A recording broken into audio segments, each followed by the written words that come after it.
Hello humans, Master Dinnerflex here, bringing you the low quality content you deserve, and today we'll be going over Lair of Darkness, a deck that's been on my channel for way too long. Now, what is different from right now from what I did not 5 years ago, a year ago? What has happened is, ever since like mid-2023, there's been no real change to how this deck list works from when I last posted it, which is kind of crazy. It's pretty much the same in how it operates. I think the only new tool is Chimera, which I'll get into that in a moment. But outside of that, it's functionally the same deck list it's been the entire time, except instead what has changed is just the game we find ourselves in, and right now we find ourselves in a Tier 0 format, but not a particularly fantastic one. I don't want to say it's terrible, because it definitely has that skill representation, but in comparison to, like, Tier Element, this deck is just nowhere near as cool as Tier Element. It is a mid-range, or let me rephrase that. It is the piddle mid-range version of a Tier 0 format, as in, the deck has exactly one line of play, and every other card in their hand is about playing a game of Uno, which, if you don't know what I mean by Uno, is basically the entire concept of Snake Eye as it's played. Like, there's obviously exceptions, but as it currently stands, its sole purpose is to simplify the game state with either hand traps or extenders to the point where the last interaction is full combo, and that's it. And it's, kind of boring once you boil it down to that point, and unlike other Tier 0 formats, or really many other types of decks, it's not about enhancing its own options. It's about, like I said, consolidating the game state into its exact one line of play, and that gets old fairly quick.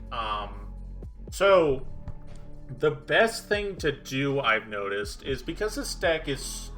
because the Tier 0 deck is so heavy on hand traps, you almost want to play a deck that doesn't respect that.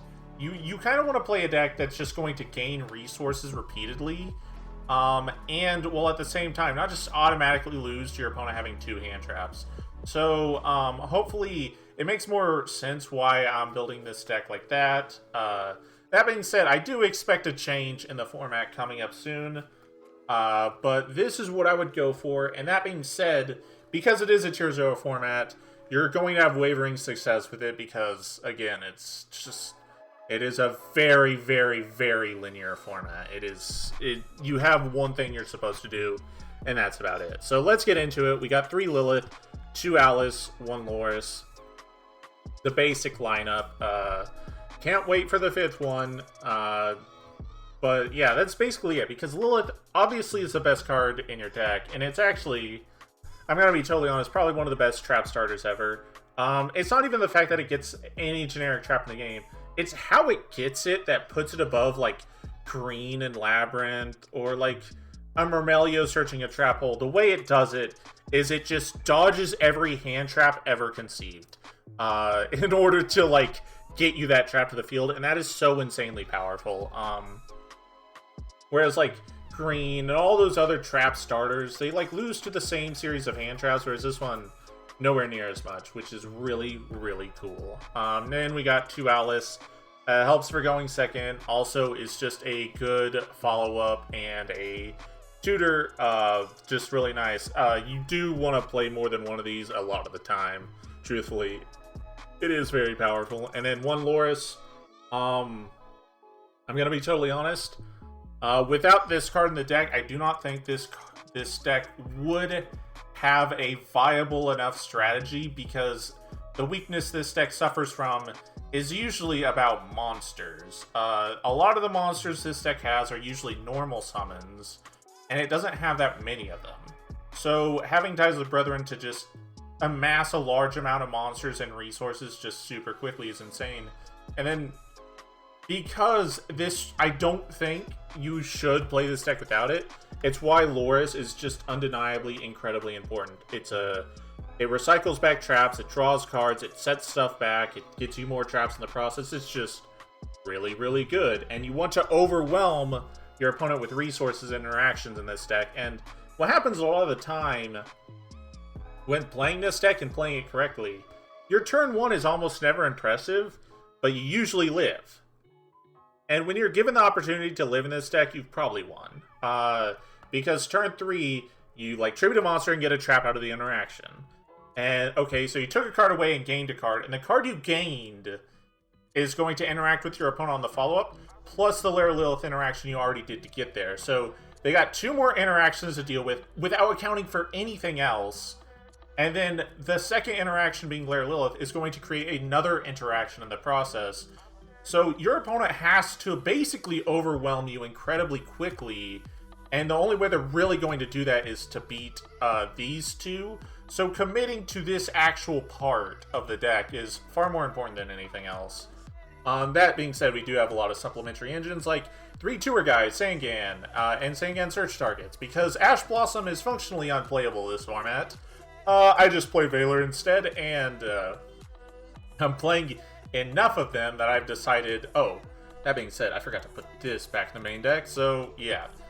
So because of this, you can actually normal summon this to make Arclight. I've done that before. It's been a long time since I tried that, but this is the basic theory behind it. This deck is obviously over 40 cards because it does have a lot of redundancies in it, so it's kind of nice to draw actual meaningful hands, and not just the same few repeating cards over and over again. And having a larger number actually helps with that. It's not so much that your consistency is being lost out on either, because like Lilith, Tour Guide, like you have so many ways to get to Lair Lilith if you actually want it, so you're not really missing out that much. A lot of the time, your turn 1 is not about winning or just having this and that's the end of the game. It's more like living to get to that point. And then, like I said, all 10 of these cards are ties targets. Then we got the Labyrinth cards. I don't play the field spell anymore just because it's kind of pointless. It was originally for the revival effect more than anything else, so I didn't have to play back to the front, even though I'm playing back to the front right now. But it was redundant because of what I mentioned earlier. So the final monster is Lord of the Heavenly Prison, which is kind of strange because I would argue a lot of the back row removal is actually just banishing, but it's not so important that it's destruction and protection as more as it is a tutor for more back row and spells. That's far more important with this card. Basically, you can set up a loop with it and Big Welcome, where this can set Big Welcome when it brings itself out. Big Welcome will summon out this, bounce this, and pop.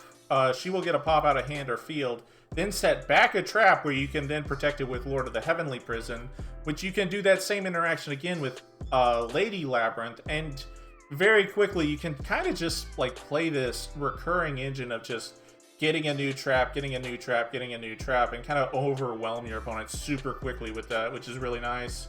Then for the spells, Extra, the Prosperity just doesn't matter, and it's not powerful enough in comparison to this. Your extra deck isn't actually that important. The only problem that can come up is you have no extra deck. Literally, when you banish 6 cards from this, you define your plays based on what you have rather than define your extra deck based on what plays you want to make, if that makes sense. Your extra deck is extra. At its core, it's very extra in here.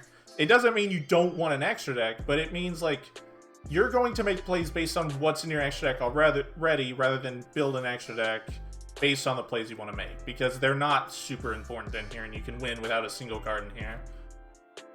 Then for the traps, for the spells, Ties I already explained. 2 Lair of Darkness because you could just tutor it however you want, and then 1 Necro Valley to kind of fix the meta-reverse redundancy. Just kind of flip it and your opponent can't move their graveyard. The graveyard must remain undisturbed. And then for the traps, Metaverse, I already explained. Big Welcome Labyrinth. It's a small Labyrinth engine where I put the best 5 cards in Labyrinth in my deck list, and it's the most... Every other Labyrinth card, I'm going to be totally honest. I'm going to say it right now. I enjoy Labyrinth and I enjoy Lair of Darkness, and I actually think this deck I'm putting right now has played so much better for me than actual Labyrinth. And as wild as it is to say, Labyrinth is filled to the brim with redundancies and cards that are the exact same thing over and over again. It's so much to the point where you can just draw a hand of the exact same 1 to 2 interactions and just lose to everything else. Whereas this one has an extremely dynamic pool of effects and resources they can use, and they have so many different interactions that can come down to it, whereas Labyrinth are basically the same few interactions. And the only unfair part is like getting to a floodgate and hoping that does what you need it to do, which won't always be the case, especially like against Snake Eye. D-Barrier just isn't a card, so you need to use a different one. So like this deck is very dynamic with what it has access to, whereas Labyrinth is honestly just the same few effects over and over again, and it hopes it can win off that, whereas this deck is far more flexible, which I honestly feel like it just feels better to play. So then we got 3 Imperm. It's more Veilers. I think these are really strong hand traps that don't get punished by being in your deck list. So that's cool. And then 2 Punishment, 2 Overroot, 2 Karma Cannon, 2 Ice Dragon, 1 back to the front. These all have unique abilities besides the removal they offer. Punishment is the biggest one because of Chimera that I was mentioning earlier. So Chimera, during your opponent's turn while it's in the graveyard, you can banish it from your grave to special summon a fiend out from your graveyard. Basically meaning Punishment can remove 2 cards, Punishment can remove a card and draw a card, or Punishment can remove a card and revive a fiend. So it just keeps getting more and more effects, which is really, really cool. And it's also why I was saying the field spell became redundant, because like if I need it, I can just use Punishment to revive Lilith. And at that point, like there's no need for the field spell, and it would kind of be detrimental because I would have to get 2 Metaverse going for it to really matter. Then we got 2 Terrors of the Overroot. This can act as monster removal or back row removal, which gives it a lot more. Plus, it can interact with cards in the graveyard, so it's just very, very, very powerful. It's not powerful per se, it's more just incredibly dynamic. I guess that's like, when you look at this trap lineup, all the cards in this trap lineup can do more than just one thing. Punishment can be a reborn, a draw, or just multiple instances of removal. Overroot can remove back row, it can remove monsters, and it can attack the graveyard. Karma Cannon is basically a functional torrential tribute where you don't commit away your own monsters, but in addition, it also means this deck lacks the ability to lose to Tower's monsters, because anything that would be immune to it is just sent away, which is really nice. And because it's not actually torrentialing the monsters, it's only delaying their use for a turn. In Modern Yugioh, you can just capitalize on that very hard. Then finally, Ice Dragons. Well, it can attack the graveyard and even act as non-targeting banish removal. It can also just be a way to push for game, because you are just taking a monster out of your opponent's graveyard, and sometimes you can just win with it. So all these traps right here are so dynamic in their effects. That is why I think they're just so powerful, and why they're the best for each utility they offer. And then finally, back to the front. This was a test more so with this, which is why I'm like back and forth on it. As a matter of fact, I might as well just put it back in there to demonstrate it. Basically, it's another revival, but you really want to use this with like Lady or Lord. You don't want to ever get this if you don't need it. And that's it for the main deck. The side deck, a lot of options I would show you. Nibiru's good this format. I don't know what else to say. This Kaiju is Stark, so there's a lot of utilities you can have with it. Typhoon is a trap card you can get off Lilith, but it's also a hand trap, which is nice. And then Evenly Matched, a trap, very nice. You can commit more to the Lair of Darkness game 2 going second, because Metaverse is just going to be objectively weaker than Arima or just drawing another Lair of Darkness itself. Same with Malice. When you're committing harder to Lair of Darkness, you want more Tributors, etc., etc. And finally, more goofy but interesting tech. I was doing this much more in Master Duel than in TCG. The Dark Hex Seal Fusion. Because of the fact that you can, what's it called? Lair of Darkness lets you tribute your opponent's monsters. So a play that can come up is after you get a back to the front on the following turn, you can go into Cherubini, dump this because it's a level 3, revive this, and then the Dark Hex will allow you to make Carafa. And there's a lot of cool things this card can do. Basically, it's a negate similar to Durandal, Artifact Durandal, where it changes the effect of a monster or normal spell or trap to become something else, and this one becomes discard a card in your opponent's hand. But what's really cool is well, for one, it's functionally an omni-negate for this deck, so cards like Feather Dust or Evenly Matched will just not function as intended, and even like Tactics and whatnot. But in addition, it can be easily summoned with this. And finally, it's a level 8 or higher Fiend, so it's actually a valid monster to allow Big Welcome Labyrinth to be a compulse on your opponent's turn. Or even in some situations, you can like bounce your own monster to turn Grapha back into a negate, which is really funny. But that was much more of a thing in Master Duel than I do in TCG, but I did want to demonstrate it just to show. Then for the extra deck, there's a lot of things you can play. And like I said, the extra deck is actually extra. The only things I would truly recommend you playing, that you like have to play no matter what, would be probably this exactly. And I would even shuffle some of these things around, like, this is really powerful, but it ultimately isn't necessary. It is just more for the fact that sometimes you do need that tribute effect to apply to something. It comes up very, very, very infrequently, but it's there enough that I always keep it in there. You can do, like, SP. Zeus is really strong, especially because you're, like, playing Tour Guide. To just go a Zeus monster on command is powerful. And then you want, of course, punishment targets, and Chimera being a very important punishment target. But that's going to be it from the deck list. Thank you all for watching. Hopefully you enjoyed this video. I got some replays at the end. And what are my thoughts on this deck? My thoughts are, I don't know why I've been playing this for 6 years. It's so funny, too. Because, like, it almost feels like I have a detached interaction with this deck, where I could just play this deck noticeably optimally, and it just feels like it's unaffected by the format. Like, the quality of the deck list is just functionally unaffected by the format, which I guess is just Yu-Gi-Oh for you. Sometimes you can just bring nonsense and be fine with it, and I would love to give you guys some of that nonsense. But that's going to be it for me. Thank you all for watching, and remember, Master Genderflex will take your soul.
Choose your fighter.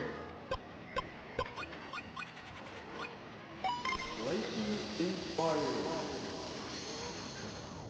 Fight.